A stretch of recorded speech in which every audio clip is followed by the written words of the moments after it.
பெங்களூர் 2005. சிவகுமார் அப்படிங்கிறவனுக்கு 30 வயது. இவனுக்கு கல்யாணமாகி சில மாதங்கள் தான் ஆகுது.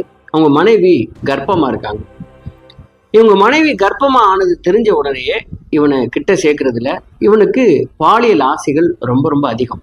மனைவி கூட பாலியல் தொடர்பு வச்சுக்க முடியல அப்படிங்கிற ஒரே காரணத்துக்காக இவன் பண்ண ஒரு விஷயம்.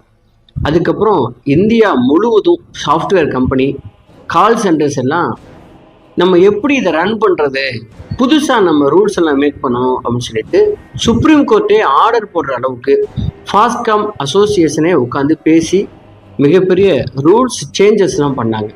அப்படி இவன் என்ன பண்ணான், என்ன கொடூரத்தை அரங்கேற்றினான் அப்படிங்கிறது தான் இந்த கிரைம் கேஸில் நம்ம பார்க்க போகிறோம். சரி, 2005 டிசம்பர் 12 தான் அந்த கொடூரம் அரங்கேற போகுது. இந்த கொடூரத்துக்குள்ள போறதுக்கு முன்னாடி இந்த பெங்களூர்ல பிபிஓல ஒர்க் பண்ணிட்டு இருந்த ஒரு பெண் தான் பிரதீபா. இவங்களுக்கு 28 வயது. இவங்களுக்கு கல்யாணம் ஆயிடுச்சு. இவங்க வீட்டுக்கார பேரு பவன் செட்டி. அவரும் ஒரு பிரைவேட் கம்பெனில ஒர்க் பண்ணிட்டு இருக்காரு. இவருடைய அம்மா பேரு கௌரவமா. இவங்களுக்கு அப்பா சின்ன வயசுலேயே தவறிட்டாங்க. இவங்க 1977 பிறந்திருக்காங்க.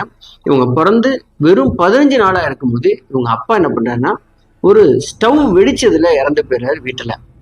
அதுக்கப்புறம் அவங்க அம்மா கல்யாணம் பண்ணாம இந்த ஒத்த பெண்ணை கஷ்டப்பட்டு வளர்த்து இப்ப 28 வயசுல அந்த பெண் நிறைய வேலையை பார்த்து 2005 என்ன பண்ணியிருக்காங்கன்னா அவங்க கல்யாணத்துக்கு அப்புறம் ஹெச்பி குளோபல் சாஃப்ட் கம்பெனில பிபிஓ எம்ப்ளாயா ஒர்க் பண்ணிட்டு இருக்காங்க.